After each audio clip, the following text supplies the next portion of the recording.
একদম ছোট্ট থেকে উনি ফুটবলারদেরকে বের করে নিয়ে আসেন। দেখেন এটা কিন্তু একটা অনুপ্রেরণাদায়ক, যেটা বাফুলে করতে পারে নাই সেটা করেছেন বেস্টার সুমন। দেখেন এই ছোট্ট ছোট্ট বাচ্চাগুলো কত সুন্দর প্র্যাকটিস করছে।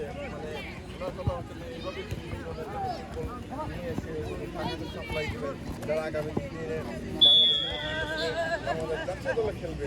আসলে যারা করা উচিত ছিল কাজে সালাউদ্দিনের সেটা করে যাচ্ছে।